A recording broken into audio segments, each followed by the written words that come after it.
Assalamualaikum warahmatullahi wabarakatuh.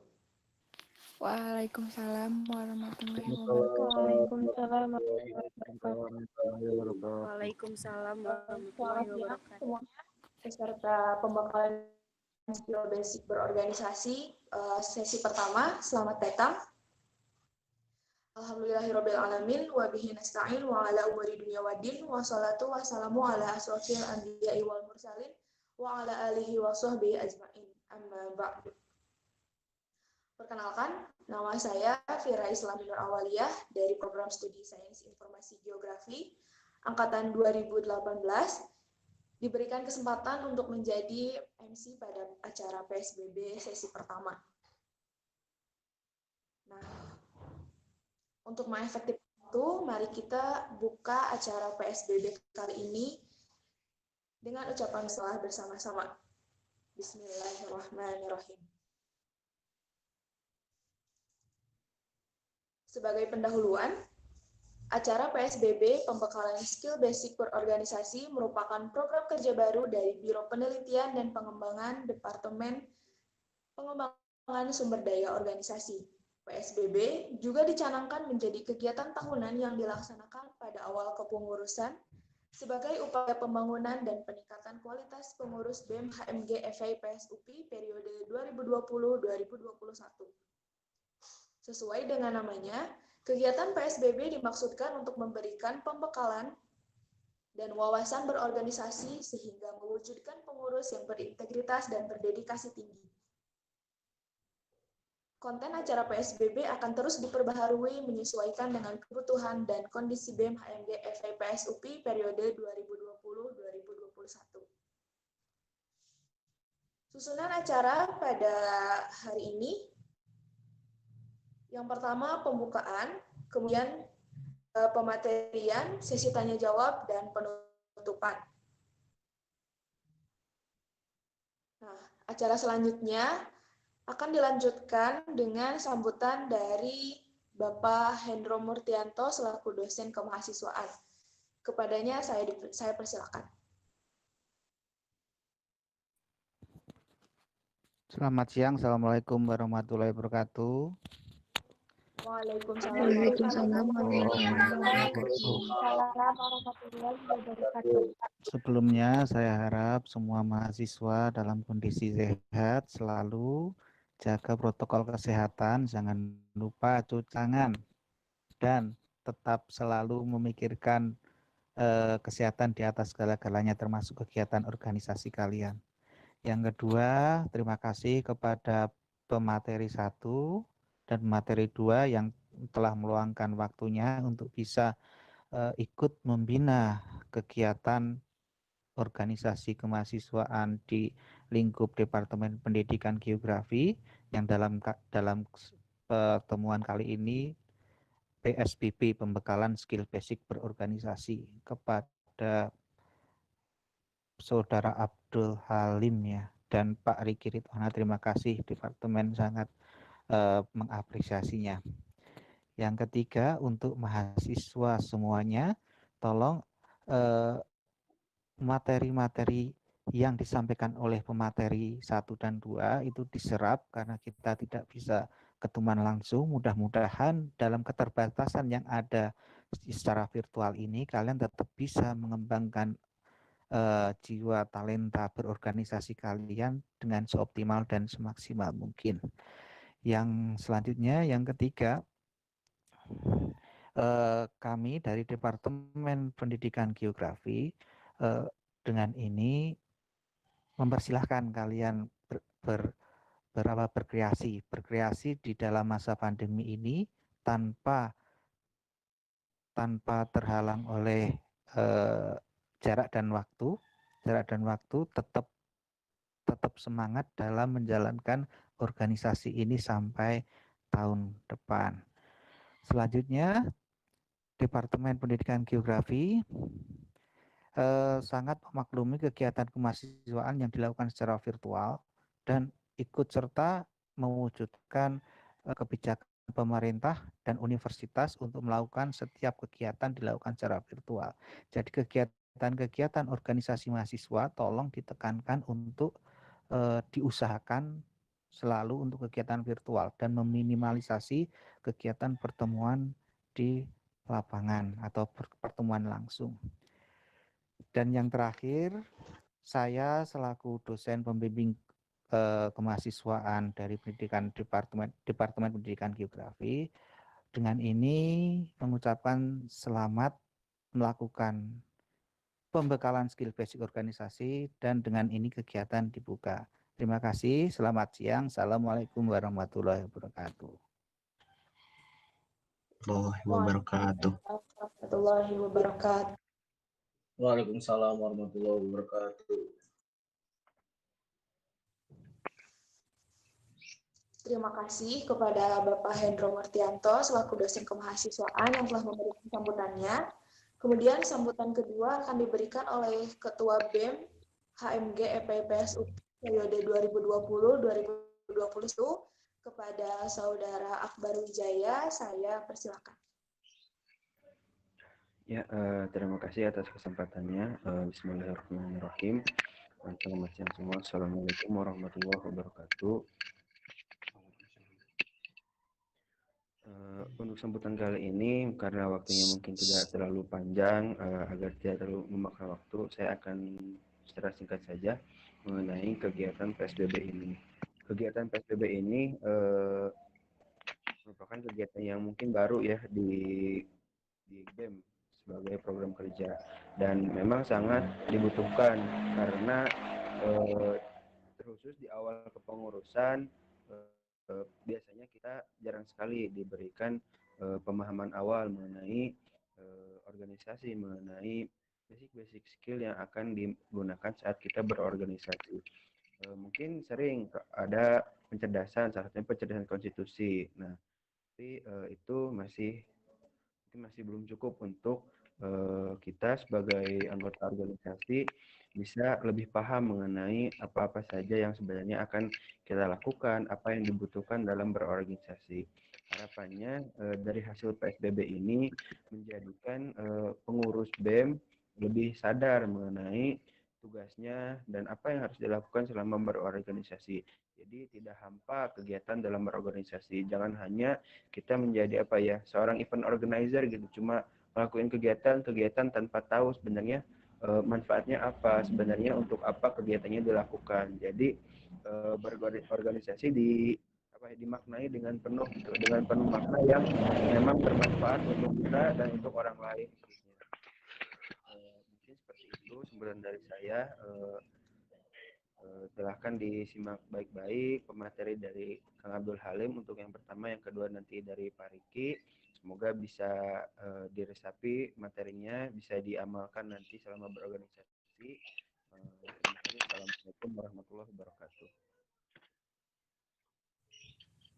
Waalaikumsalam warahmatullahi wabarakatuh. Terima kasih atas sambutannya Ketua BEM dari Ketua BEM. Kemudian sambutan selanjutnya akan diberikan oleh Ketua Pelaksana Kegiatan Pembekalan Skill Basic Berorganisasi kepada Saudara Ridwan Saidi. Saya persilakan. Terima kasih atas kesempatannya. Bismillahirrahmanirrahim. Assalamualaikum warahmatullahi wabarakatuh. Waalaikumsalam warahmatullahi wabarakatuh. Alhamdulillahirrahmanirrahim. Wa bihi nasta'inu ala umuri din watin. Wassalatu wassalamu ala asrofil anbiya'i wal mursalin wa ala alihi washabihi ajmain, amma ba'd. Yang saya hormati dosen kemahasiswaan Departemen Pendidikan Geografi Bapak Hendro Martianto SPD MSc, dan yang saya hormati pemateri 1 PSBB Kang Abdul Halim Wahid SPD, dan rekan-rekan BEM dan Akang Tata DPM yang saya banggakan. Saya ucapkan terima kasih kepada rekan-rekan BEM, Akang Teteh DPM, dan pemateri Kang Halim sebagai pemateri 1 PSBB yang sudah menyempatkan hadir dalam acara pembekalan skill basic organisasi periode 2020 sampai 2021. Harapan saya semoga dengan diadakannya acara pembekalan skill basic organisasi bisa meningkatkan kinerja dan kualitas pengurus BEM dan juga sebagai ajang ajang pembekalan organisasi serta meningkatkan wawasan kita dalam berorganisasi supaya pengurus siap mendedikasikan dirinya kepada BEM Himpunan Mahasiswa Geografi FPIPS UPI dan profesional dalam menjalankan kepengurusan yang sesuai dengan visi misi BEM yang menjabat di masa sekarang. Mungkin cukup sekian yang dapat saya sampaikan, kurang lebihnya mohon maaf. Wassalamualaikum warahmatullahi wabarakatuh. Saya kembalikan lagi kepada Teh Pira. Silakan. Ya, baik, terima kasih Kang Ridwan atas sambutannya. Acara pembekalan skill basic berorganisasi kali ini mengusung tema mengkolaborasikan kreativitas dan kompetensi diri untuk mendukung kemajuan BEM HMG FPIPS UPI. Nah, secara lebih rinci, acara PSBB kali ini bertujuan untuk satu, memberikan pengetahuan tentang organisasi kepada pengurus BEM HMG FPIPS UPI periode 2020-2021. 2. Meningkatkan kualitas pengurus BEM HMG FPIPS UPI periode 2020-2021 dalam berorganisasi. 3. Orientasi awal kepada pengurus mengenai komponen yang ada dalam BEM HMG FPIPS UPI. Dan 4. Menyelaraskan alur kerja dengan visi misi kepengurusan BEM HMG FPIPS UPI periode 2020-2021.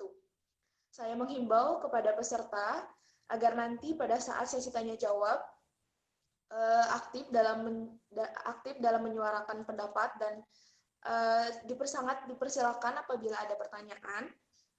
Untuk mengefektifkan waktu, acara akan dilanjutkan pada bagian inti yang akan dimoderatori oleh Saudari Tasya Alifah. Kepadanya saya persilakan.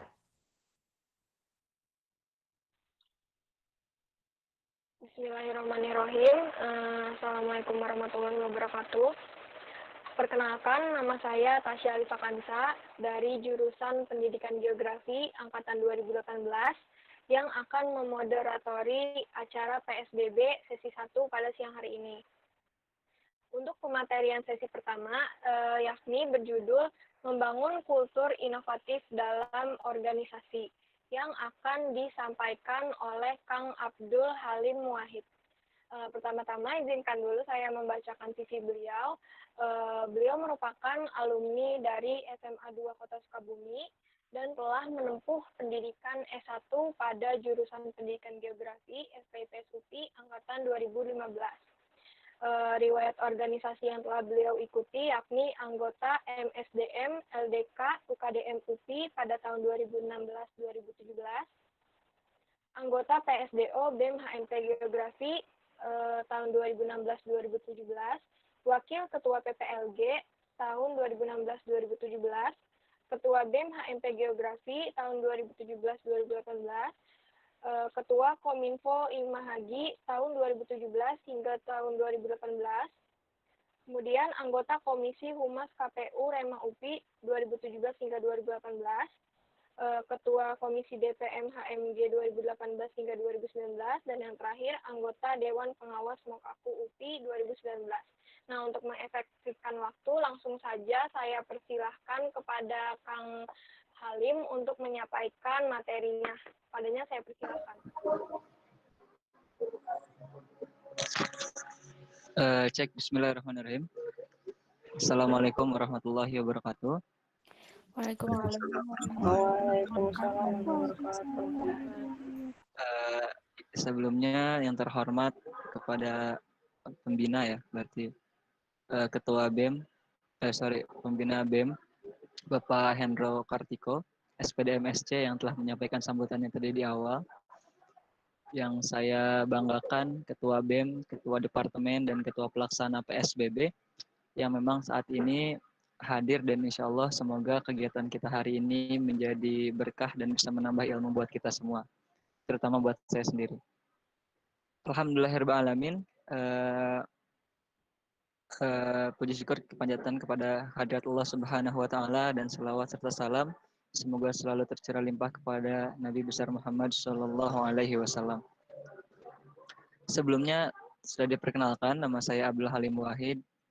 Saya dulu beberapa tahun di BEM, yang insya Allah sekarang ini saya akan membahas tentang membangun kultur inovatif dalam organisasi.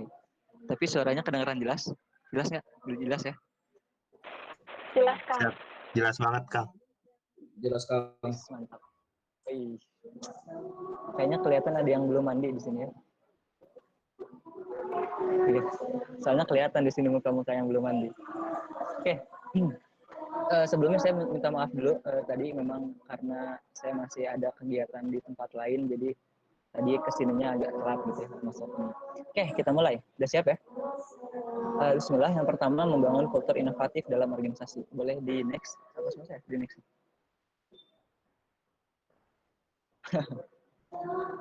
Oke. Nah, sebenarnya ketika tadi saya tuh diberi amanahnya adalah untuk memberikan materi berjudul tentang inovatif dalam berorganisasi kayak gitu. Intinya kayak gitu. Tapi sebenarnya yang teman-teman harus ingat adalah ketika inovatif berarti beliau sudah menjadi sebuah tindakan gitu. Inovasi. Jadi inovatif itu berawal dari kata inovasi. Ketika inovasi adalah kata matinya atau kata bendanya. Tapi ketika inovatif berarti sudah menjadi sebuah tindakannya. Intinya adalah kalau kalian di organisasi gitu ya, mungkin kalian pernah dengar inovatif atau kreatif, ya inovatif gitu, katanya dari inovasi gitu. Nah, itu adalah sebuah tindakan. Sekarang kita bakal bahas apa itu organisasi dan apa itu inovasi. Oke, boleh di next.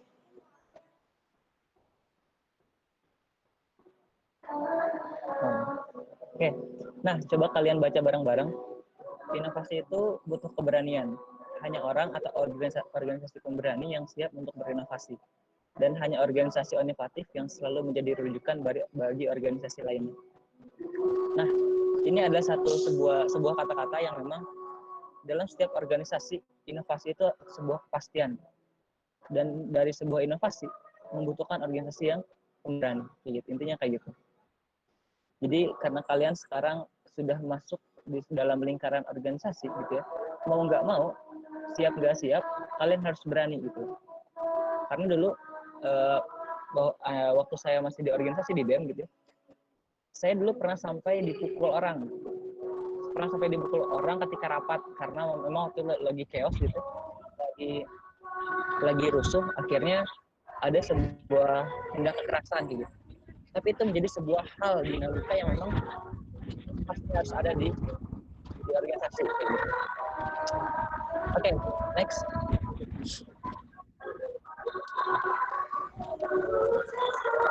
Boleh di next. Nah, setiap organisasi itu apa sih gitu? Kalau kata Victor A. Thompson, organisasi itu merupakan sebuah integrasi dari sejumlah orang yang ahli yang bekerja dengan sangat rasional dan impersonal untuk mencapai tujuan-tujuan yang spesifik dan telah disepakati sebelumnya. Jadi intinya kayak gini, kalian harus ingat tujuan kalian di BEM buat apa. Kalau tadi ketua BEM atau di dalam sambutan sebelumnya bilang jangan sampai kita hanya jadi event organizer gitu. Itu bener banget kayak gitu. Cuman kalian sepakati dulu, kalian di BEM ini buat apa gitu ya. Buat jadi orang yang seperti apa gitu. Untuk dapat tujuan apa gitu. Jujur, saya waktu jadi bukan sombong ya, cuman ini semoga menjadi pengalaman buat kita semua. Saya waktu jadi ketua BEM, saya waktu jadi ketua komisi di BEM Rema, saya waktu jadi ketua departemen di IMAHAGI juga, saya punya banyak teman, banyak banget gitu. UI ada, UNJ ada, UIN ada, UHAMKA ada, dan kawan-kawannya ada. Bahkan sampai sekarang pun kadang kita masih sering chattingan kayak gitu. Nah, salah satu tujuan saya berhasil. Karena saya dulu bertujuan organisasi adalah untuk mempunyai banyak link. Agar ketika saya pergi kemanapun, saya punya teman di sana. Kayak gitu loh. Itu yang pertama. Dan yang kedua, asli jujur. Suatu saat ketika kalian lulus kuliah gitu ya, sekarang kalian sedang berada di dunia kampus gitu. Ketika kalian sudah lulus gitu dan beralih menghadapi dunia nyata gitu, nah kalian akan merasakan dan akan menikmati hasil yang sudah kalian dapatkan di kampus kayak gitu loh. Contohnya kayak CV kalian, kalau misalnya kalian lulus dari kampus untuk menghadapi dunia nyata, semakin banyak riwayat organisasi kalian, berarti semakin berharga kalian kayak gitu. Semakin kosong CV kalian, berarti semakin kurang, maaf banget, semakin kurang harga kalian, ibaratnya kayak gitulah, untuk ketika menghadapi dunia nyata gitu, di luar dunia kampus. Karena dunia kampus itu cuman ibaratnya miniaturnya aja gitu. Ketika kalian keluar dari dunia kampus menghadapi dunia nyata, itu baru the real life gitu loh ibaratnya. Ibaratnya kayak gitu. Jadi silahkan, dan lihat kata-kata ini di presentasinya. Organisasi merupakan satu integrasi sejumlah orang yang ahli. Orang yang ahli. Berarti ketika kalian sudah masuk organisasi, mau angkatan berapapun kalian, mau apapun jabatan kalian, ketika kalian masuk organisasi, kalian adalah orang yang ahli. Kayak gitu. Jadi sekarang kondisinya gitu ya, kalian bagian dari BEM HMG adalah orang-orang ahli. Yang ketika dilihat oleh masyarakat, pasti kalian dilihat sebagai orang yang memang jago di bidang akademik. Kayak gitu. Dan jago dalam menyampaikan aspirasi masyarakat. Itu tugas kalian sebagai mahasiswa. Oke, next.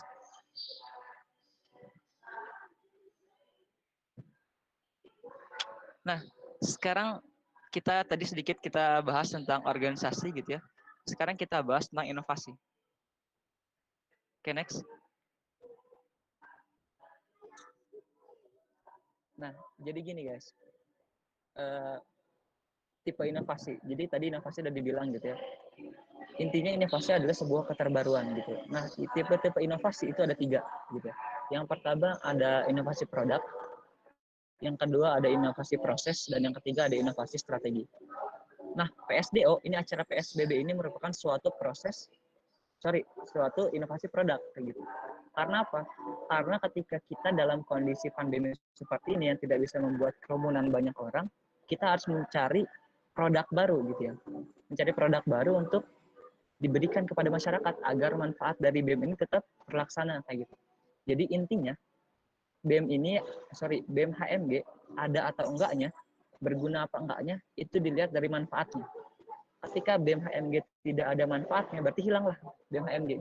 Udah nggak ada kepentingannya, udah punten kalau kasar-kasarnya udah hapuskan aja gitu. Tapi selama BEM ini masih ada manfaatnya bagi banyak orang, berarti ini masih bisa dipertahankan kehidupannya kayak gitu. Contohnya sama kayak manusia gitu. Manusia pun seperti itu, ketika tidak bermanfaat bisa membantu orang lain, jadi dia hidup sekedar hidup gitu. Dan manusia kalau hidup sekedar hidup, monyet pun hidup kayak gitu. Binatang pun hidup gitu ya, maaf ya. Binatang pun hidup. Ciri dari kita sebagai manusia adalah kita hidup dan bisa memberi manfaat bagi orang lain. Itu manusia loh. Berarti BEM kita tercinta ini gitu ya, yang sekarang sedang kalian jelajahi, itu harus memberi manfaat kepada banyak orang. Intinya di situ. Ketika kalian rasa BEM ini tidak bermanfaat gitu, atau proker ini tidak bermanfaat, nah itu berarti ada kesalahan yang terjadi kayak gitu. Itu yang pertama, inovasi produk, contohnya PSBB ini. Yang kedua adalah inovasi proses. Ini yang sedang kita laksanakan juga ketika masa pandemi. Inovasi proses ini adalah suatu tindakan yang kita ambil untuk memperbaiki yang lama kayak gitu. Kalau misalnya diambil contoh, kalau misalnya kita bikin seminar kayak gini secara offline, jujur ya pasti meren ya, ini meren. Kita ambil bayangan aja, pasti acaranya di belakang UC gitu, di belakang UC, duduk lesehan meren ya, duduk lesehan, terus ada yang tidur, ada yang makan gorengan, ada yang sambil minum Thai tea dan kawan-kawan gitu ya. Nah, akhirnya dibentuklah seminar web online kayak gitu. Jadi ini tuh agar orang-orang yang memang tidak bisa mengikuti seminar secara offline bisa mengikuti secara online. Inovasi proses, itu namanya inovasi proses. Jadi selama kita hidup, ada yang kita ambil contoh terakhir. Yang terakhir, yang ketiga dulu, lihat inovasi strategi. Inovasi strategi ini, kalau misalnya kalian lihat, kita ambil contoh dari inovasi strategi ini adalah Pizza Hut. Pizza Hut ya. Pizza Hut itu dia punya suatu strategi, inovasi strategi, yaitu adalah dengan menjual produknya nggak cuma di toko, tapi oleh orang-orang pegawainya di pinggir jalan. Itu kenapa? Karena biar produknya lebih laku. Gitu. Nah, dari ketiga tipe inovasi ini, gitu, ini harus kita laksanakan selama kita masih hidup. Contoh, ada yang tahu mobil Kijang zaman dulu, gitu. Mobil Kijang zaman dulu yang kotak gitu, yang tahun 90-an, 80-an gitu ya. Itu kan jelek banget ya, mobil Kijang zaman dulu. Tapi sekarang kalau misalnya kita lihat, Kijang itu udah sampai ke Kijang Innova Venturer lah ibaratnya. Yang harganya udah mau nyampe 700 juta misalnya kayak gitu. Nah, itu berarti mobil Kijang ini dari zaman dulu sampai zaman ini, 2020 ini dia tetap melakukan sebuah inovasi. Strategi penjualannya dia dapat, inovasi prosesnya dia dapat gitu ya, dan inovasi produknya jelas gitu. Jadi intinya adalah orang-orang hebat aja gitu ya, yang udah punya omset atau punya uang gaji ratusan juta per bulan, itu masih mengalami sebuah inovasi. Apalagi kita yang mahasiswa, apalagi kalian gitu, yang masih mahasiswa, yang masih menikmati bangku kuliah gitu, masa kalian nggak punya inovasi? Tapi saya sih untuk PSBB ini merupakan sebuah inovasi baru dari Departemen PSDO yang mungkin semoga ke depannya gitu ya bisa dikembangkan dan bisa lebih baik lagi. Oke, next.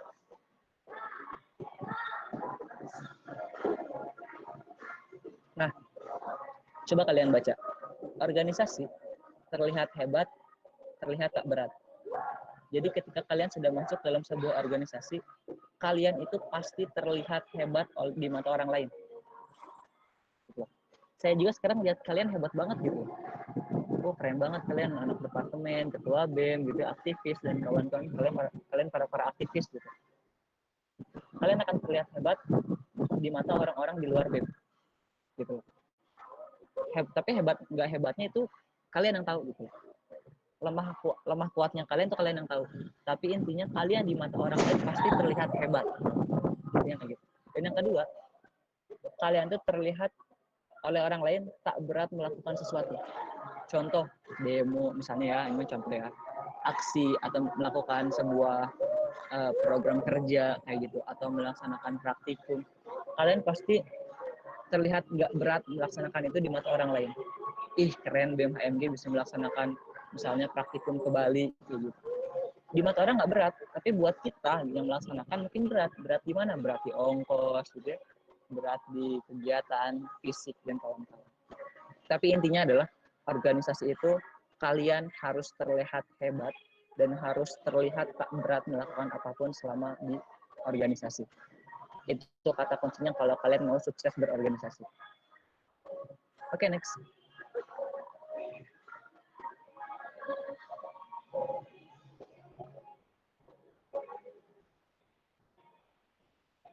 Sorry, next aja.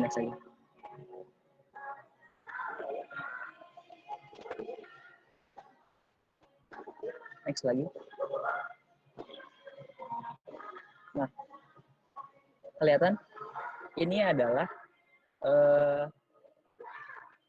terus ada banyak sampai full. Nah,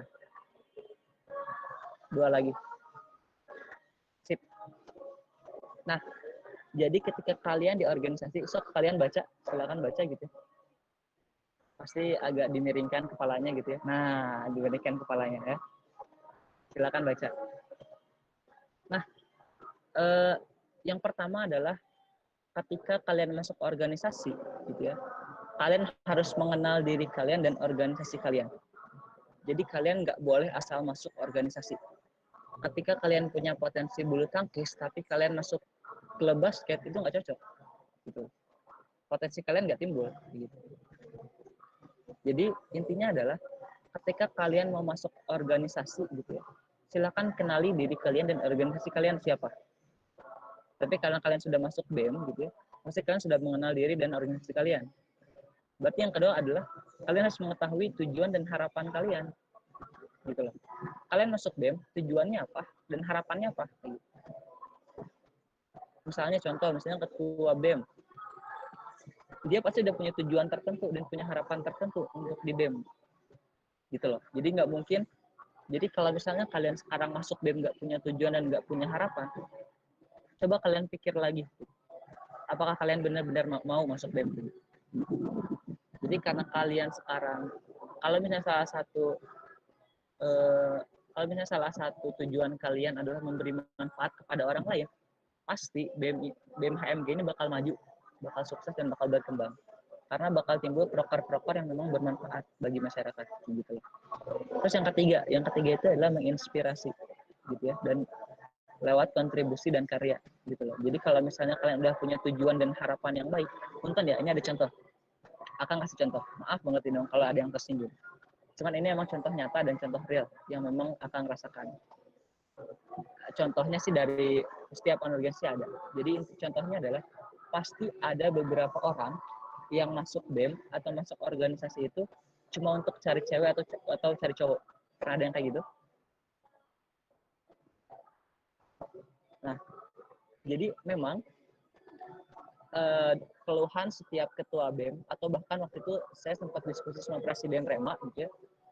Memang sempat Presiden Rema menyatakan bahwa yang tidak beliau sukai adalah beliau itu meminimalisir orang-orang masuk BEM hanya untuk cari pasangan gitu. Jadi dia masuk BEM terus di situ mungkin ketemu dengan orang-orang baru gitu ya. Terus kerja bareng, rapat bareng, akhirnya timbullah sebuah perasaan-perasaan gitu yang kadang mengganggu sebuah kontribusi kita dalam organisasi gitu.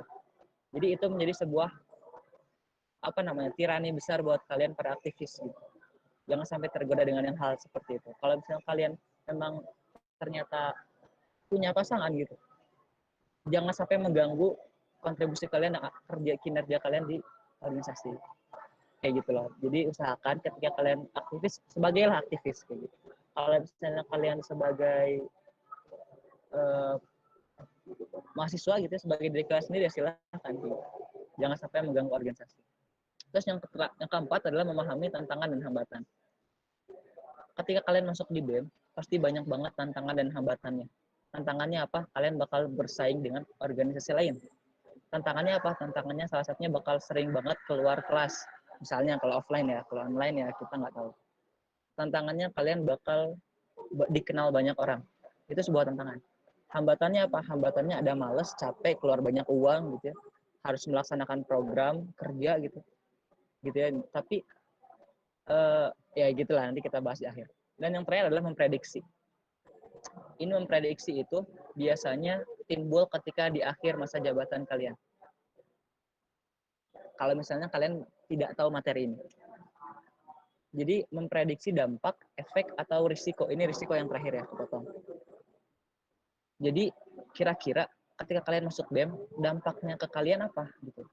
Saya pertama kali ditonjok sama orang tuh di kampus waktu di BEM. Gitu ya, di muka. Gitu. Karena memang waktu itu hal yang memang sakit ya, emang sakit. Cuman itu jadi pengalaman besar gitu. Itu jadi pengalaman besar bahwa memang dampak ketika kita masuk BEM adalah yang tadi, kita dituntut harus berani. Kita mempertahankan organisasi kita mempertahankan BEM kita gitu ya, dengan cara ya kita pasang badan gitu, apapun yang terjadi kayak gitu. Jangan sampai kita memberikan dengan murah nama BEM kita kayak gitu.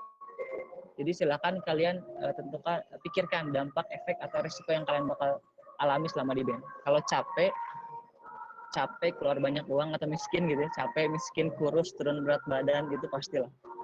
Dulu kan waktu jadi ketua BEM berat badan sampai 50 kilo atau 55 kilo lah. Itu kurus banget, itu banyak banget yang bilang kurus. Jadi banyak banget pikirannya sampai, tapi sekarang alhamdulillah waktu udah lulus kuliah, udah lepas dari BEM, berat badan udah naik jadi 60-an. Keren ya. Jadi kalau kalian pada pengen terus, silahkan masuk BEM. Oke, next.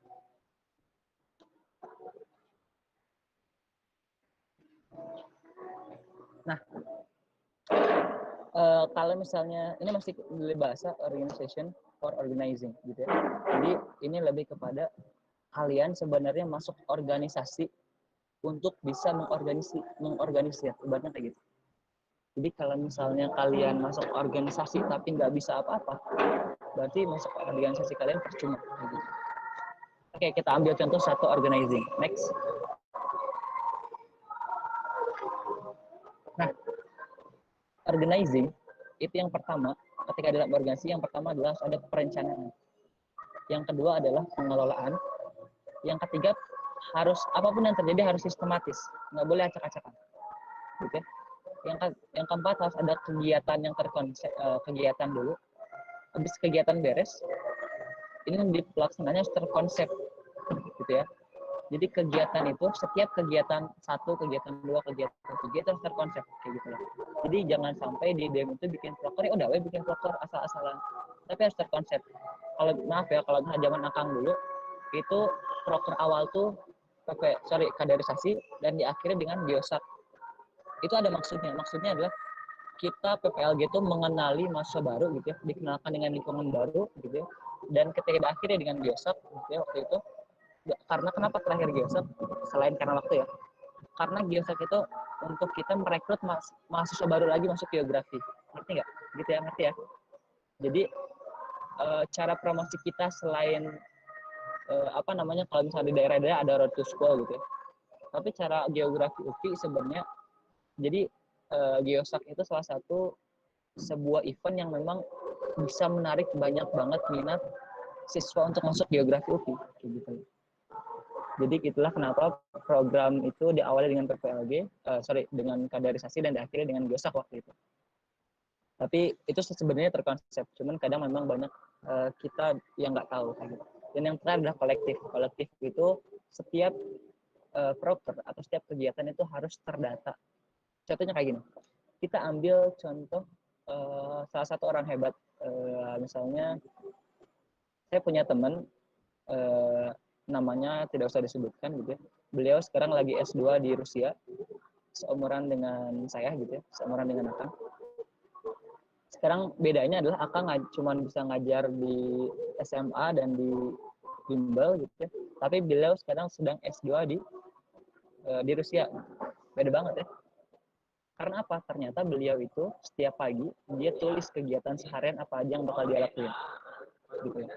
Itu yang membuat beliau itu hidupnya disiplin atau terkonsep lah kalau di sini, gitu loh. Selama dari SMA dia sudah terkonsep, sampai akhirnya pun dia bisa dapat beasiswa S2 di Rusia. Beda dengan yang hidupnya acak-acakan. Ditanya tujuan kamu apa? Nggak tahu. Tujuan kamu masuk BEM apa? Nggak tahu. Beda dengan orang yang tujuan kamu masuk BEM apa? Saya pengen punya link di setiap daerah, di setiap universitas. Jadi dia pasti kejar itu. Kalau misalnya kalian belum punya tujuan, gitu, belum punya konsep, silahkan bikin dari sekarang, mungkin ada waktu. Jujur kalau misalnya kalian udah lulus dan udah keluar dari BEM, pasti kecewa. Saya juga dulu sempat nyesel karena nggak ikut BEM Rema lebih lama. Tapi ya sudah. Oke, next. Jadi intinya jangan sampai kalian menyesal di akhir, tapi emang penyesalan pasti di akhir. Nah, berkaitan dengan organizing, lebih kepada well-designed life.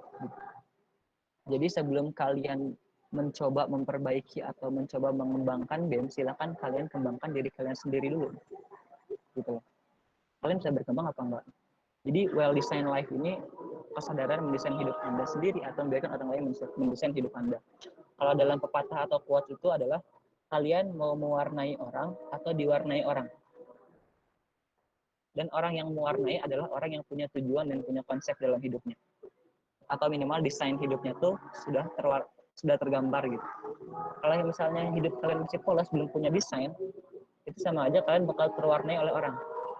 Kalian bergaul dengan orang yang misalnya ngebut-ngebutkan, kalian pasti ke bawah. Gitu. Kalian bergaul dengan orang yang malas-malasan, pasti ke bawah malas. Tapi beda ceritanya kalau misalnya kalian udah punya design of life. Gitu. Kalian pasti apapun yang terjadi, bergaul dengan siapapun gitu ya, kegiatan apapun, nongkrong dimanapun, kalian nggak akan terbawa karena kalian udah punya desain sendiri kayak gitu. Oke, next.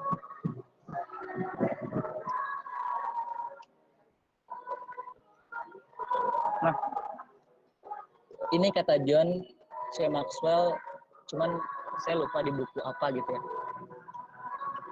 Jadi John C. Maxwell ini dia bilang katanya selama kalian hidup, ini 3 hal yang harus kalian milikin. Yang pertama, kalian harus punya tujuan hidup. Kalau misalnya mau penasaran, silakan cari bukunya John C. Maxwell, tapi udah ada yang ditranslate ke bahasa Indonesia ya. Cari aja. Jadi ketika saat engkau tulus menginginkan sesuatu, seluruh semesta akan berkonspirasi membantumu untuk menggapainya. Dia mengutip juga dari Paulo Coelho. Jadi ketika kalian benar-benar tulus ingin menggapai sesuatu untuk menggapai tujuan, gitu, semesta pun pasti ngebantu kalian. Percaya nggak percaya? Dulu tujuan saya masuk BEM untuk punya link atau punya jaringan atau punya teman dari mana pun, sekarang benar tercapai gitu. Dan ya kalau misalnya dalam Islam memang itu atas kehendak Allah ya, atas bantuan Allah, atas izin Allah kayak. Cuman dalam teori gitu ya, memang intinya ketika kalian udah punya tujuan, semesta pasti membantu kalian. Gitu loh. Dan pasti itu terjadi dengan usaha yang sesuai. Yang kedua adalah potensi maksimal. Setiap manusia itu lahir beda dengan hewan, gitu ya. Maaf kalau misalnya didengarkan. Maaf, intinya adalah manusia itu beda dengan hewan. Manusia itu punya potensi maksimal. Kalau misalnya kalian nugas, ada namanya the power of kepepet, gitu ya. Gitu ya, kalau misalnya nugas gitu. The power of kepepet itu salah satu potensi maksimal manusia. Kenapa kok tiba-tiba tugas peta kartografi yang harusnya semalaman tapi bisa dikerjain sejam? Itu kan keren banget gitu ya. Karena kepepet gitu. Dan itu disebut dengan potensi maksimal manusia. Kayak gitu. Jadi intinya adalah ketika kalian kepepet, pasti kalian melupakan masa lalu gitu. Aduh, gitu ya, ingat mantan baru putus kemarin, pasti lupa kalau lagi ngerjain tugas yang kepepet. Pasti lupa semuanya, pasti fokus ke tugas gitu. Nah, itu disebut dengan potensi maksimal kayak gitu. Jadi silahkan sekarang untuk memaksimalkan potensi kalian, lupakan masa lalu begitu ya, dan lihat diri Anda di masa depan. Gitu. Masa depan kalian menjadi apa, mau seperti apa gitu. Nih contohnya, punten ya, maaf lagi. Saya udah kita contoh. Jujur saya sekarang ngajar di SMA IT Azkia dan ngajar di Ganesha Operation 2. Nah, tapi intinya saya jujur rencana saya ke depan, tahun depan saya pengen punya bisnis dan pengen bisa ngejar S2. Dengan plan gitu ya, banyak plan. Tapi intinya tujuannya di situ. Jadi intinya adalah silahkan lihat masa diri kalian di masa depan mau jadi seperti apa. Jangan sampai kamu setahun ke depan nggak punya tujuan, nggak punya target. Intinya kayak gitu. Minimal setahun lah. Kalau misalnya maksimalnya 5 tahun. Kalau di BEM itu ada namanya yang rencana 5 tahun ke depan. BEM pun ada seperti itu. Nah, di sanalah letak potensi Anda, tepat di depan Anda. Dan terakhir adalah menabur benih manfaat. Silakan baca sendiri karena ini harus kalian membaca. Intinya adalah ketika menabur benih manfaat. Tujuan kita hidup, selain punya tujuan hidup, bisa memaksimalkan potensi, yang kedua adalah kita harus menabur benih manfaat kepada orang lain.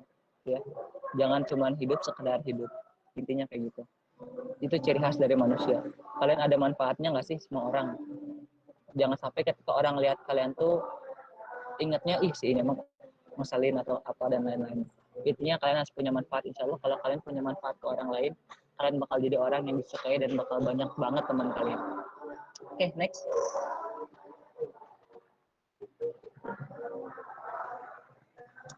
Nah, yang selanjutnya terkait dengan yang tadi, kalau misalnya kalian nggak mau tersesat, pepatahnya kan ya intinya kalau misalnya nggak mau tersesat, bertanyalah gitu ya. Sekarang coba kalian tanya sama diri kalian sendiri, gimana posisi Anda saat ini? Sudah berkembangkah? Sudah sukseskah? Gitu? Sudah pintarkah? Atau tujuan kalian sudah berhasilkah? Gitu. Habis itu, Anda mau pergi kemana sekarang? Gitu. Kalian nih misalnya kalian udah tingkat 2, udah tingkat 3. Kalian mau kemana gitu? Mau ngapain lagi kalau udah lulus? Atau misalnya kalian kalau misalnya udah lepas dari jabatan BEM, kalian mau ngapain gitu? Yang kedua adalah bagaimana bergerak ke arah tujuan. Jadi intinya adalah kalau misalnya kalian udah punya tujuan, gimana cara menggapainya? Dulu waktu zaman saya masih kuliah, saya suka banget ngajar. Gitu. Saya dulu sampai, tadi nggak disebutin ya. Saya dulu sempat ngajar di 3 bimbel berbeda gitu. Di Rumah Cerdas, di Waka, dan di Tridaya waktu itu. Karena dulu saya suka banget ngajar, dan waktu lepas dari BEM, itu kan kosong banget waktu. Akhirnya saya isi dengan mengajar. Ya lumayan sih uangnya, cuman karena dari situ akhirnya banyak banget siswa-siswa yang jadi teman sekarang, karena mereka udah pada lulus kuliah kayak gitu, kampus. Ada yang masuk Unpad, ada yang masuk UI, ada yang masuk Unpas juga ada sih, UPI ada kayak gitu ya. Ada salah satu jadi adik kalian juga. Nah, itu adalah sebuah gerakan untuk mencapai tujuan. Jadi silahkan tulis tujuan kalian sekarang. Ketika kalian selesai mana di organisasi, tujuan kalian mau apa? Gitu loh. Dan ini 3 hal penting yang memang harus kalian punya. Ini pertanyaan berat banget. Posisi Anda sekarang di mana? Ya? Anda mau pergi kemana sekarang? Dan gimana sih gerakan kalian? Gitu. Apa kalian pengen dapat S2 ke luar negeri tapi kalian banyak banget rebahannya? Kan nggak mungkin banget. Oke, next. Nah, jadi ini masih sebuah pertanyaan. Bagaimana kalian ingin dikenang di organisasi? Kalau di organisasi ya. Yang kedua, apa yang terpenting dalam hidup kalian? Ya. Yang ketiga, bagaimana bergerak dari sini ke sana? Ngerti nggak? Jadi ini masih pertanyaan yang tadi. Jadi kalian itu ingin dikenal seperti apa? Maaf ya, contoh aja saya gitu ya. Mungkin seorang Abdul Halim Wahid ini gitu ya. Oh ya. Terima kasih, Pak. Nah, buat Pak Hendro, terima kasih sudah menyempatkan waktu dan terima kasih kesempatannya buat saya, Pak. Nah, lanjut ya.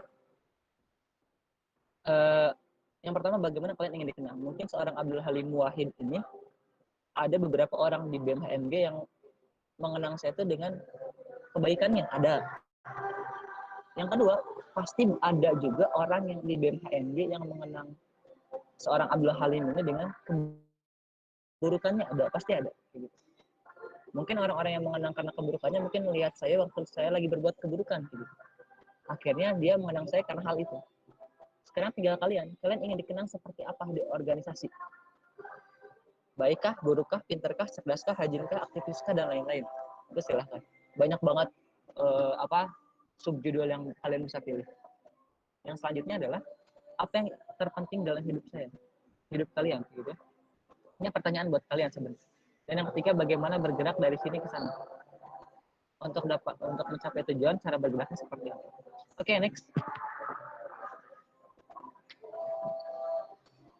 Nah, ini adalah sebuah 4 hal yang harus kalian miliki dalam organisasi dan dalam kehidupan kalian sendiri. Yang pertama plan, yang kedua organize, yang ketiga activate, yang keempat control. Jadi kayak lebih ke sebenarnya gini. Ada orang yang bilang organisasi itu adalah sebuah keluarga, ada. Ada yang bilang organisasi itu adalah kumpulan orang ahli yang tadi, kumpulan orang ahli yang untuk mencapai tujuan. Ada. Intinya adalah organisasi itu adalah orang-orang yang dikumpulkan untuk mencapai tujuan. Sama dengan manusia. Dengan kalian. Kalian pun adalah manusia yang pasti yang memiliki tujuan dan berusaha mencapainya. Jadi kalian dan organisasi itu nggak jauh beda. Itulah kenapa organisasi itu penting banget. Organisasi itu adalah pelajaran mata kuliah yang nggak ada dalam kelas. Cuma bisa kalian dapatkan di luar kelas. Yang pertama plan, silahkan rencanakan apa yang mau kalian kerjakan dan apa yang mau kalian targetkan. Yang kedua organize, atur, kondisikan, konsepkan. Rencana kalian tuh mau apa dulu yang diselesaikan. Jadi silahkan diatur, dikonsep, disistematiskan setiap rencana kayak gitu. Yang ketiga adalah actuate. Actuate itu lebih kepada silakan laksanakan eksekusi. Yang terakhir adalah kontrol. Jadi jangan sampai kalian jauh banget dari tujuan kalian. Emang sih kalau misalnya kalian nggak punya tujuan, pasti kemana-mana hidup kalian. Tapi kalau misalnya kalian punya tujuan, pasti hidup kalian bisa dikontrol kemanapun. Ini 4 hal ya. Oke, step by step. Next.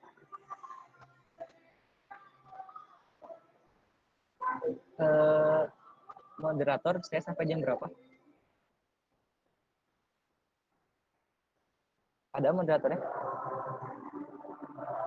Iya, ada Kang. Sampai 14.05 Kang. 5 menit lagi ya? Oke. Iya. Oke, makasih. 5 menit lagi kita selesaikan. Yang pertama, dalam organisasi itu yang paling penting adalah manajemen sumber daya manusia, PSDO. Itulah kenapa sekarang PSDO ada di Departemen 1. Organisasi itu yang harus diolah pertama adalah manajemen sumber dayanya. Sumber daya manusia, sorry. Jadi ini tanggung jawab besar dari PSDO. Walaupun memang banyak kontribusi dari departemen lain dan dari penguin itu pasti ada kontribusi, cuman yang memiliki tanggung jawab besarnya adalah PSDO. Ketika yang lahir adalah manusia-manusia kurang berkualitas, maaf kalau menunggu. maaf kalau kata-katanya kurang pas, cuman ya nggak apa lah ya, jangan mudah tersinggung. Kalau misalnya manusia di BEM kurang berkualitas, berarti itu tanggung jawab PSDO. Silakan buat berkualitas dengan cara apapun, kayak gini, dengan cara menambah wawasan lewat PSBB misalnya. Itu salah satu usaha dari PSDO. Yang kedua adalah manajemen tahapan persiapan. Ini tugasnya sekretaris. Semua sekretaris di BEM. Contohnya apa? Administrasi dan kawan-kawan setiap kegiatan pasti dipegang oleh sekretaris. Manajemen waktu ini dipegang oleh setiap panitia pelaksana. Gitu ya. Dan yang terakhir adalah sumber daya material. Ini dipegang banget sama bendahara dan bendahara tiap departemen. Ini adalah 4 hal penting yang memang kalau kalian mau bikin proker pasti yang nggak percaya pasti mementingkan 4 hal ini. Gimana nih panitianya? Gimana nih persiapannya? Gimana sih waktunya? Biar nggak ada timekeepernya kayak gitu ya. Dan yang terakhir adalah gimana nih uangnya pas apa enggak? Oke, next. Nah, ini adalah 4 hal yang memang penting banget buat PSDO dan organisasi. Cara merekrutnya untuk menyelenggarakan kegiatan gitu. Kalian plotting struktur penyelenggaraan kegiatan, plotting tanggung jawab tim dan personal, peningkatan kualitas sumber daya. Intinya adalah dari 4 ini, setiap kegiatan pasti membuat kalian punya peningkatan kualitas diri dan mutu sumber daya kalian naik. Intinya itu. Jadi kalau misalnya kalian diamanahkan untuk mengikuti kegiatan, jangan sampai menolak sebenarnya. Karena setiap kegiatan pasti membuat kalian punya kualitas yang lebih. Oke, next.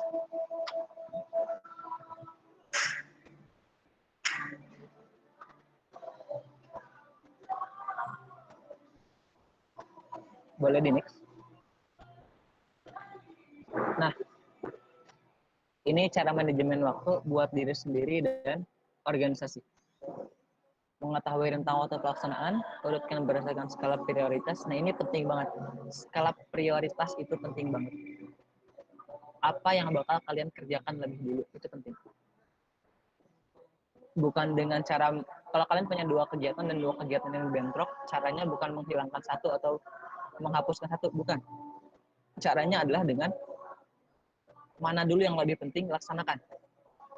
Itu selesai, baru yang kedua. Jadi kalau kalian punya, saya sekarang ini banget. Saya tadi rapat sampai jam 12:30 di sekolah. Ya. Karena kalau pulang nggak akan keburu, akhirnya saya mampir ke satu tempat, gitu, di sini di tempat nongkrong. Akhirnya saya mampir ke sini untuk bisa menghadiri di PSBB ini. Gitu. Jadi cara untuk skala prioritas itu bukan dihapuskan dan bukan telat, tapi menyempatkan. Gitu. Karena kalau misalnya kalian mikir, udahlah nggak bisa datang, udah nggak bisa datang. Selanjutnya adalah memperhatikan pembagian tanggung jawab dan lain-lain. Silakan kalian baca sendiri karena waktunya 1 menit lagi ya. Oke, next.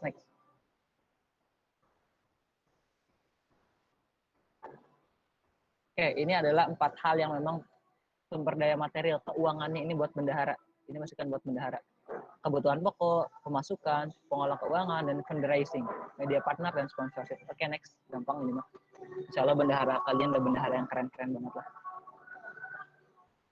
Oh, ini yang tadi, sorry, berarti ke copy dulu. Next. Nah, ini yang paling penting. Kultur kolaboratif dalam organisasi. Ada satu pepatah yang bilang kalau misalnya kalian tidak bisa mengalahkan musuh, buatlah musuh kalian jadi partner kalian.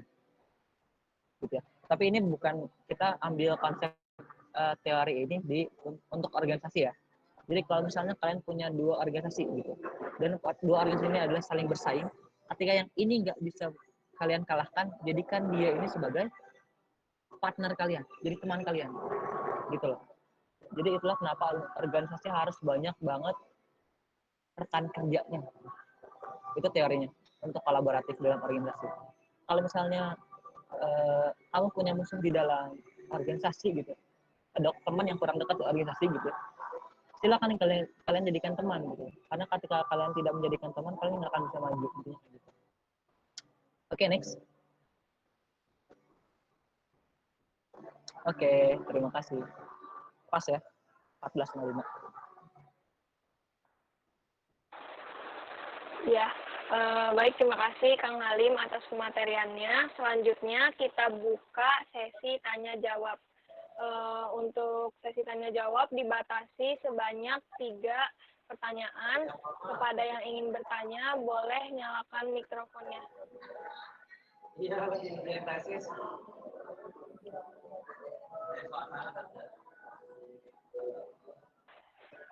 Silakan kepada Azhari, boleh nyalakan mikrofonnya. Bismillahirrahmanirrahim. Assalamualaikum warahmatullahi wabarakatuh. Assalamualaikum warahmatullahi wabarakatuh. Izin bertanya kan, sebelumnya materi ini sangat menarik ya buat kita semua tentang pentingnya berorganisasi. Salah satunya untuk meningkatkan dan membantu kehidupan dan kerjaan dan maksudnya untuk mempermudah proses dalam pengalaman seperti itu. Yang saya tanyakan adalah memang organisasi itu dan inovasi itu sangat penting dalam kehidupan sekarang di zaman revolusi industri 4.0. Namun dari sebagian orang tua itu sebenarnya setelah mata tentang organisasi khususnya untuk mahasiswa maupun pelajar SMP dan SMA. Pertanyaannya adalah bagaimana caranya kita meyakinkan kepada kita dalam tentunya berorganisasi gitu. Kalau kita diajarkan oleh guru, dosen dan lain-lainnya, selain akademik, organisasi juga penting dalam untuk membiasakan di kehidupan itu dunia kerja gitu. Karena kita tahu di dunia kerja itu 50%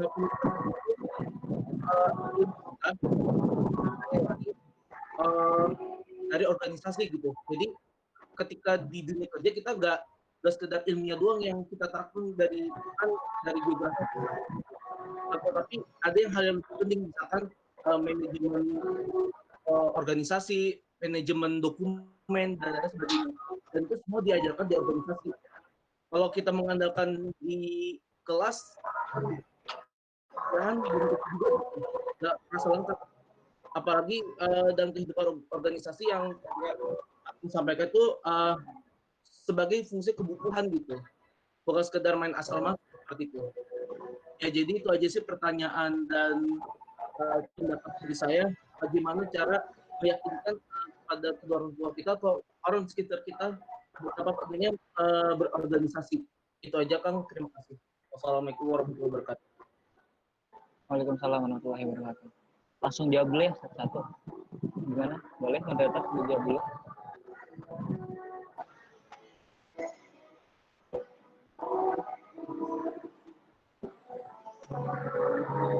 Gimana? Boleh ya? Boleh Kang. Nah, bismillah. Jadi yang pertama, punten ya, sebenarnya nggak salah, cuman akan mau sedikit koreksi. Sebenarnya di dunia kerja itu yang diperlukan itu bukan, kalau itu yang kalian belajar di kelas, itu yang kalian dapat adalah sekian persen ilmunya, sekian persen nilainya, gitu ya. Jujur, silakan kalian ngaku pada diri kalian sendiri yang ketika mata kuliah di kelas pernah tidur, silakan ngaku. Pasti pernah gitu loh. Pasti pernah kalian lagi kuliah, mata kuliah apapun pasti pernah tidur di kelas kayak gitu. Jadi sebenarnya dan mata kuliah itu yang didapatkan adalah nilai. Nah, koreksiannya adalah ketika kalian masuk dunia, nggak salah sebenarnya, bukan koreksi ini pendapat Akang gitu. Pendapat saya ketika kalian masuk dunia kerja gitu ya, terus pendidikan yang diperlukan itu pendidikan cuma 20%. Apanya? Ijazah dan IPK. Dah. Gitu loh. Selanjutnya 80%-nya apa? 80%-nya adalah skill gitu ya. Dan manajemen. Dah. Bisa memanage. Jadi ketika kalian bisa memanage beberapa hal, suatu hal gitu ya. Kayak misalnya contoh kita ambil yang keren-keren lah. Teman Akang ada yang kerja di satu perusahaan besar. memang gajinya besar, dia sampai 10 juta sebulan. Cuman tugasnya pun banyak gitu. Dan dia bisa memanage itu. Itu yang pertama. Jadi yang pertama di dunia kerja yang pentingnya adalah bisa manage waktu, tugas, dan kegiatan. Yang kedua adalah kalian punya skill. Skill apa? Skill berbicara, skill berdiskusi, atau komunikasi gitu ya. Itu yang paling penting kedua. Karena ketika kalian mau masuk ke dunia kerja, kalian pasti diinterview. Dan ketika kalian diinterview, di situ yang bermain adalah tingkat komunikasi kalian. Gimana retorika kalian, gimana cara berbicara kalian gitu ya. Gimana kalian ketika menghadapi orang yang lebih tua, gimana kalian ketika menghadapi masalah-masalah dalam kehidupan, itu yang paling penting. Sedangkan IPK dan ijazah itu cuma di awal doang, dah gitu. Ketika kalian berbicaranya gugup gitu ya, ketika berkomunikasinya agak ragu-ragu, itu menjadi sebuah nilai keraguan di mata para interviewer. Jadi makanya ketika kalian masuk dunia kerja, maaf ya kalau misalnya kalian ada yang mau lulus di sini, mau lulus, maksudnya yang udah mau lulus gitu ya. Jadi yang paling penting itu adalah skill yang oke. Yang pertama adalah IPK 20%, 80%-nya adalah skill dan bisa manage gitu loh. Itu hal penting. Jadi kalau menurut buat Akang sih, kalau kalian ngejar pendidikan nggak salah. Cuman ketika kalian masuk dunia kerja, pasti yang dibutuhkan adalah skill. Kalian IPK 4 gitu ya. Sedangkan cara berbicara, komunikasi, dan skillnya kurang. Kalian cuman kaya akan materi, dan kaya akan teori, itu percuma. Teori aja tapi pengalaman sedikit nggak, maaf ya, nggak berguna juga. Nggak bermanfaat banyak kayak gitu. Intinya lebih kepada silakan. Kalau buat Akang, kalau dulu ya, Akang dulu pernah ninggalin mata kuliah untuk organisasi, pernah. Karena kan masih ada batas ya, dua pertemuan nggak hadir. Dan tahu nggak sih kalian tuh, kalau misalnya mata kuliah itu kan kadang suka ada yang di manipulasi data absennya kayak gitu. Kalau buat beberapa dosen tertentu pasti dimanipulasi atau ada yang dihadirin. Itu jadi makanya kalau kalian mementingkan pendidikan itu nggak kualitatif gitu. Maksudnya kayak ya udah itu, kalau misalnya kalian ngejar nilai doang kuantitatif, kualitatifnya nggak dapet. Jadi kualitatifnya itu dapat di organisasi dan bisa memanage. Asli jujur. Kalau buat Akang, kalau misalnya kalian ngejar kualitas gitu ya, silahkan kejar 80% hidup kalian untuk organisasi. Gitu. Misalnya boleh pendidikan. Tapi itu bukan, itu pendapat Akang ya, itu pendapat Akang yang memang udah berkecimpung selama dari 2016 masuk. Kalau misalnya kalian lihat CV Akang tuh mulai berorganisasi dari 2016 sampai 2019. Dari masuk gitu ya, Akang masuk 2015, tapi 2015 kan masih PPLG dan kawan-kawan, gitu. Akhirnya 2016 langsung masuk. Intinya adalah selama Akang 4 tahun kuliah, 4 tahun juga berorganisasi dari awal sampai akhir. Sampai yang terakhir adalah Mukaku. Intinya Akang juga sempat dimarahin sama orang tua. Sempat diomelin sama orang tua bahwa udah nggak usah ikut organisasi kayak gitu. Tapi orang tua pasti mikirnya adalah silakan kejar pendidikan dan kawan-kawan. Tapi kalau kalian sudah sukses dan sudah berhasil, orang tua pasti bangga juga. Intinya adalah orang tua nggak, tapi ini nggak semua orang tua ya. Orang tua yang seperti yang tadi ditanyakan, orang tua seperti, jadi itu mirip dengan orang tua saya gitu ya. Jadi dia pengennya fokus ke pendidikan, gitu. Tapi ketika kalian sudah sukses dengan organisasi pasti mendukung. Akang juga waktu jadi ketua BEM nggak nanya dulu sama orang tua. Ketika Akang yakin untuk calonkan dia jadi ketua BEM, nggak bilang.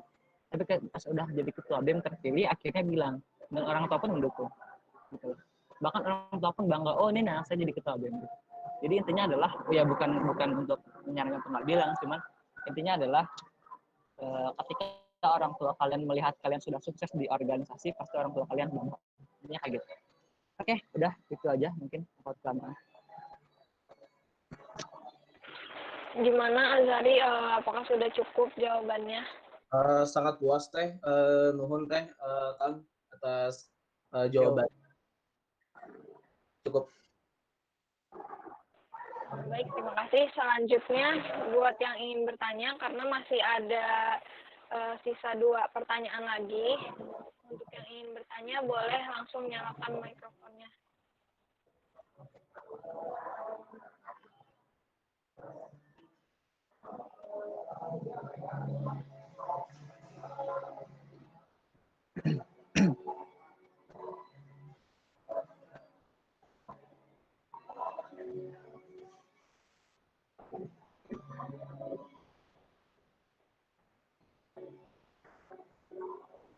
Silahkan kepada Muhammad Rizky Juniarto, langsung saja nyalakan mikrofonnya.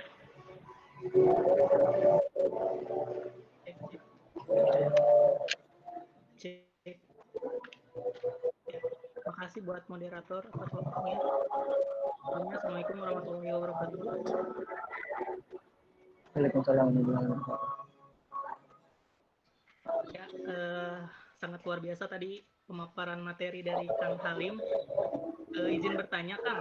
Tadi saya tertarik dengan salah satu slide tentang organisasi itu terlihat hebat, terlihat tak berat. Nah, berkaitan dengan pertanyaan yang saya ajukan, gitu, secara tidak langsung kan itu mengisyaratkan bahwasanya secara apa ya, organisasi itu bisa berbagai macam perspektif gitu yang muncul dari orang-orang.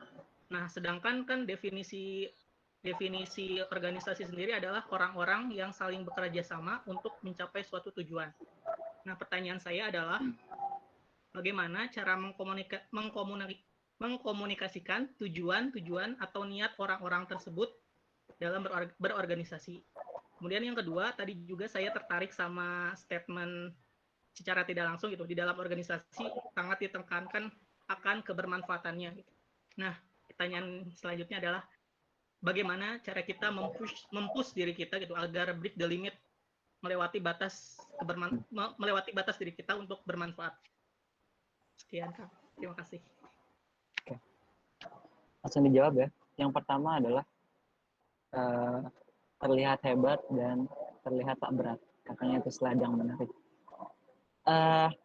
Itu kalau misalnya itu menarik, sebenarnya kalau misalnya kalian sadar gitu ya, terlihat hebat dan terlihat tak berat itu adalah slide yang saya itu tujuannya adalah biar kalian tuh biar kalian tuh tersinggung sebenarnya gitu ya. Jadi bukan tersinggung sih, lebih kepada ya menyinggung lah, biar kalian tersinggung bahwa kalian sekarang statusnya sebagai aktivis, apapun yang terjadi kalian tuh harus terlihat hebat dan kalian tuh nggak boleh merasa terlihat berat melakukan apapun. Oke, tadi katanya gimana caranya untuk mengkomunikasikan gitu ya tujuan kita.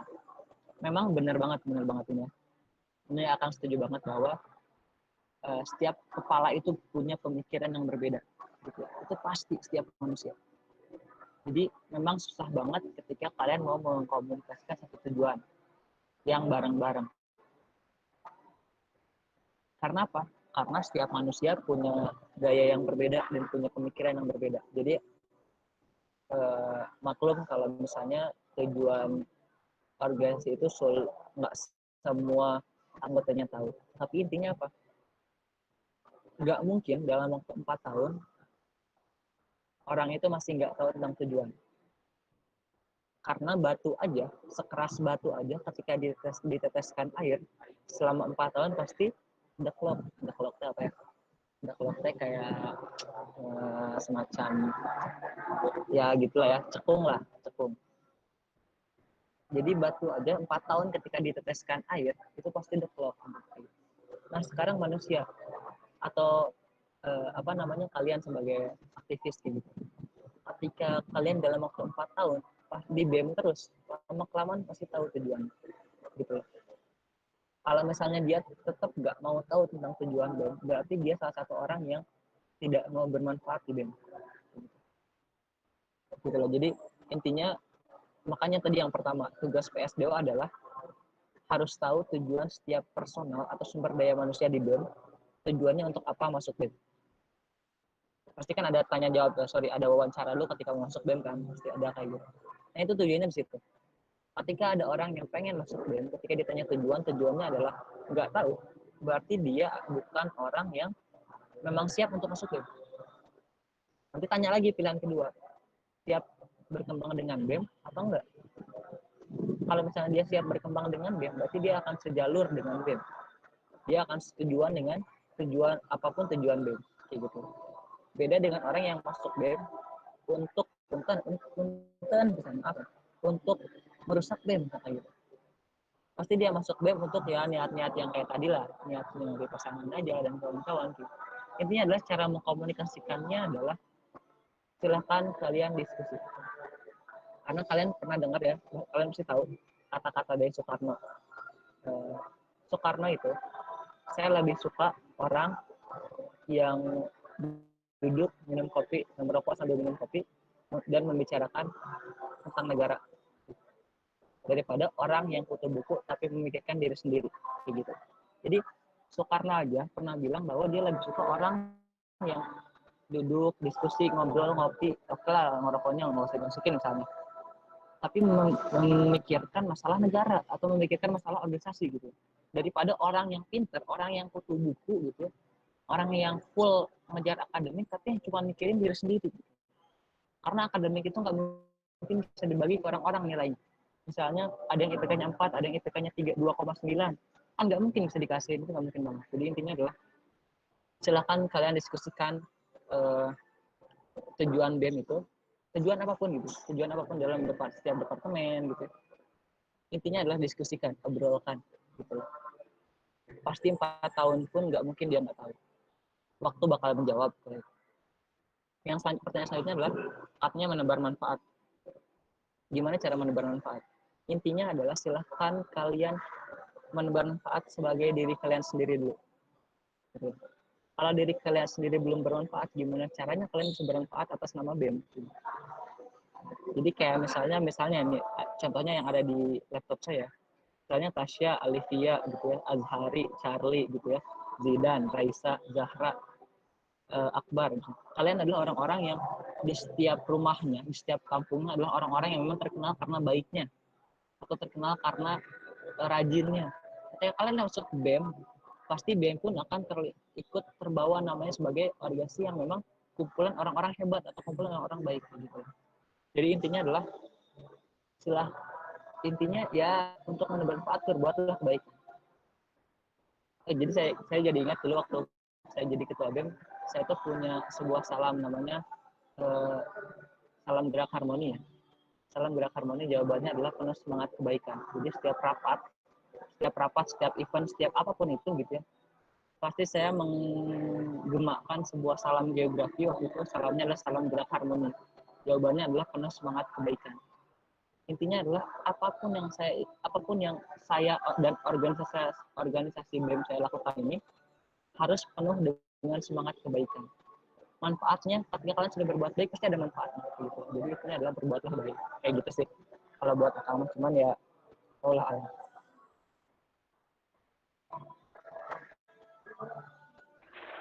Gimana Kang Rizky, udah cukup jawabannya? Cukup. Makasih Kang Halim. Yuk. Nah, selanjutnya untuk pertanyaan terakhir, untuk mengefektifkan waktu, langsung saja dinyalakan mikrofonnya.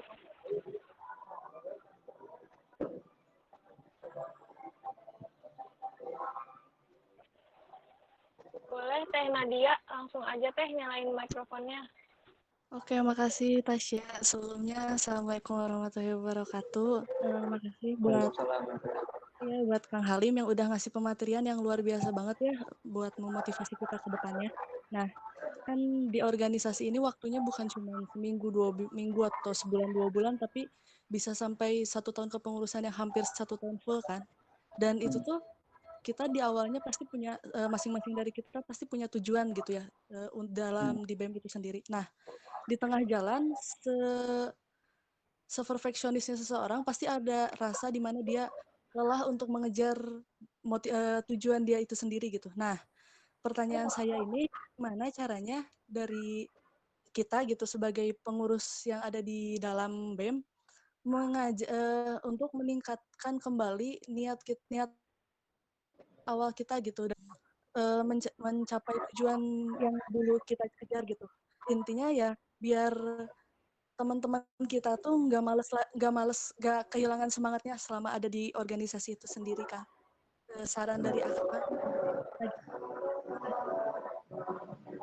Oke, makasih Nadia buat pertanyaannya. Akang coba jawab. Bismillahirrahmanirrahim. Jadi gini, Akang awali jawabannya lewat quotes dari bukunya Kiai Haji Abdullah Gimnastiar yang judulnya pemimpin yang disegani atau pemimpin yang apa gitu ya judulnya, pokoknya tentang pemimpin. Jadi di bukunya A.A. Gim ini beliau bilang bahwa gagal merencanakan sama dengan merencanakan kegagalan. Gitu. Jadi sebuah quotes yang memang ini dulu menyentuh akang banget gitu ya. Jadi quotes yang katanya gagal merencanakan sama dengan merencanakan kegagalan. Gitu. Jadi kalau misalnya kita nggak merencanakan sesuatu, berarti kita udah gagal. Intinya kayak gitu. Itulah pentingnya sebuah perencanaan. Yang tadi udah sering banget ditulis di slide untuk plan gitu. Itulah kenapa planning. Nah, sekarang pertanyaannya adalah katanya gimana ketika kita lagi lelah gitu ya berorganisasi. Benar banget. Itu masuk kepada teori titik jenuh kalau di kimia.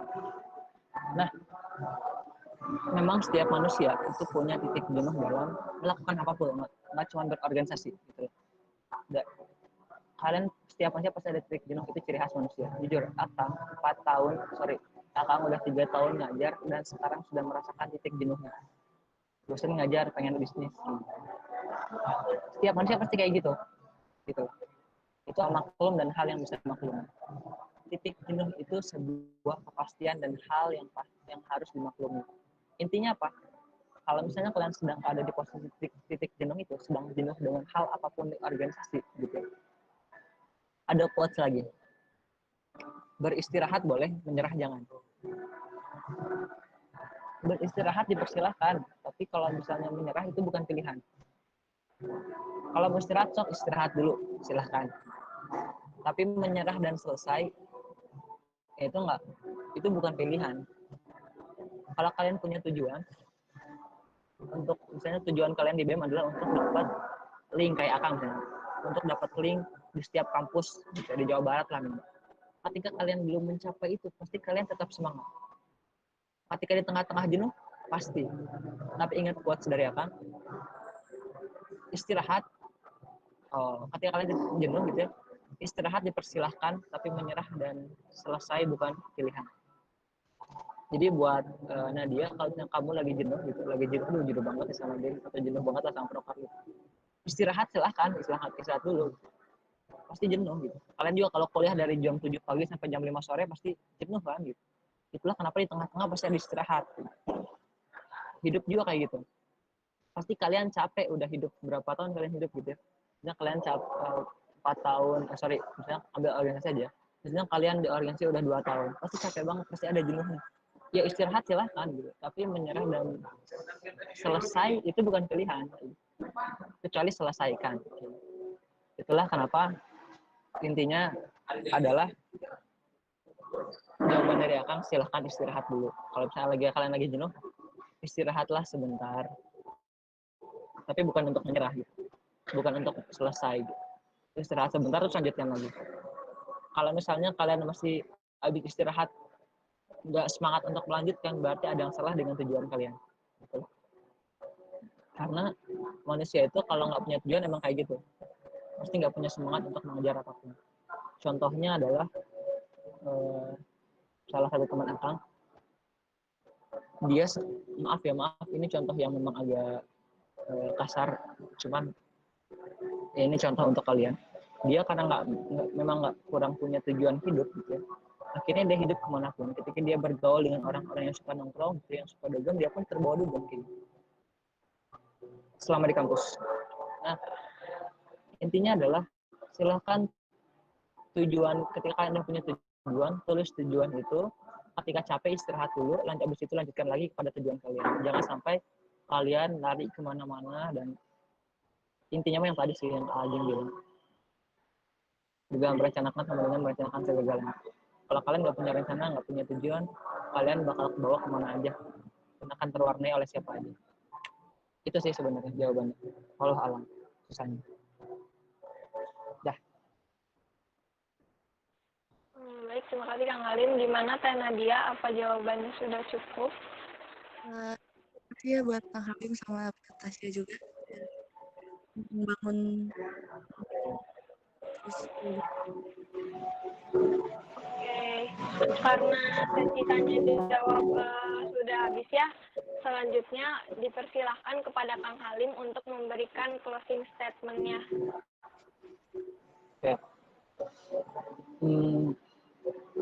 Saya pengen pakai satu quotes yang ini disampaikan oleh Ali bin Abi Thalib. Dia bilang kayak gini, katanya orang hebat itulah orang yang bisa mencari teman sebanyak-banyaknya. Gitu. Tapi orang yang menyesal,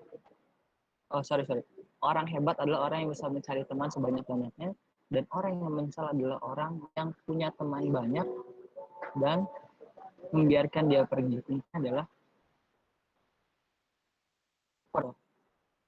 nanti silahkan kalian cari teman sebanyak-banyaknya, karena kalian nggak ada yang tahu suatu saat nanti teman kalian di samping kalian itu jadi jadi seperti apa dia gitu.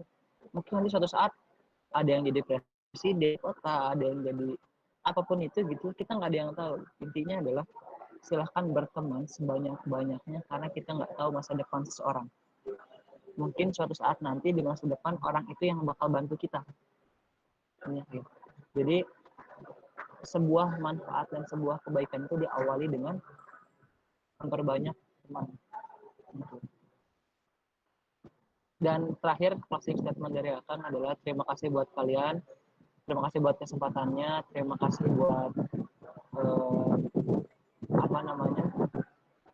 kesempatan mau mendengarkan celotehan ini gitu ya. Terima kasih buat PSDO yang mau mengundang Akang gitu ya. Terima kasih buat semuanya yang sudah hadir. Semoga materi ini bisa menjadi manfaat banget buat kalian. Semoga kalian lebih semangat lagi ke depannya. Insya Allah ketika kalian di BEM, kalian lulus nggak akan rugi dan nggak akan menyesal. Jujur Akang masih menyesal sekarang karena waktu itu nggak masuk satu organisasi yang Akang tolak. Dulu Akang pernah ditagih untuk masuk organisasi, ditawarin untuk masuk suatu organisasi, tapi Akang tolak waktu itu karena waktu itu Akang lagi tingkat 3 dan lagi AKF ya. Dia Akang tolak. Itu menyesalnya sampai sekarang. Jadi Akang yakin, walaupun Akang udah 4 tahun organisasi full gitu ya, nggak pernah lepas dari organisasi, tapi tetap ada satu penyesalan ketika menolak satu organisasi. Tapi intinya Akang harap kalian maksimalkan potensi kalian di kampus gitu, maksimalkan dan cari ilmu sebanyak-banyak di dunia kampus sebelum kalian menghadapi dunia nyata. Karena dunia nyata itu lebih kejam sebenarnya guys. Kalau misalnya kalian kurang skill dan kurang kemampuan. Nah, itu closing statement-nya, semoga bermanfaat. Mohon maaf kalau ada kesalahan, mohon maaf kalau misalnya Akang tadi menyinggung, Akang lagi tadi ada berbahasa kasar dan lain-lain. Akang harap kalian memaklumi karena Akang juga manusia biasa yang masih harus belajar gitu. Dah, sekian dari Akang. Terima kasih banget buat semuanya. Next time kalau misalnya ada apa-apa boleh calling aja. Ini ada IG-nya ya, Wahid_Alif. Boleh di-follow. Kalau misalnya ada apa-apa boleh hubungi Akang aja. Terima kasih, sekian dari Akang. Wassalamualaikum warahmatullahi wabarakatuh. Waalaikumsalam warahmatullahi wabarakatuh. Nah, mungkin itu tadi ya pematerian dari Kang Halim yang berjudul Membangun Kultur Inovatif dalam Organisasi. Nah, di sini Tasya udah ngerangkum apa aja yang tadi Kang Halim sampaikan. Inovasi itu butuh keberanian. Hanya orang atau organisasi pemberani yang siap untuk berinovasi. Dan hanya organisasi inovatif yang selalu menjadi organisasi rujukan bagi organisasi lainnya. Semoga pematerian pada sesi 1 PSBB kali ini bisa membawa manfaat buat kita semua. Kalau dari moderator ada kesalahan mungkin mohon maaf. Selanjutnya saya serahkan kepada MC. Terima kasih Trauma pemateri yang telah menyampaikan materi dasar. Acara penghujung, saya sebagai pada acara PSBB pertama mohon maaf apabila seluruh peserta akan mengikuti PSBB sesi kedua yang akan dimulai pukul 15.45. Terima kasih.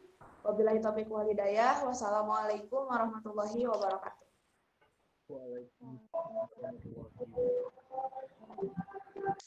Waalaikumsalam warahmatullahi wabarakatuh. Makasih ya Kang Halim. Makasih banyak Kang Halim.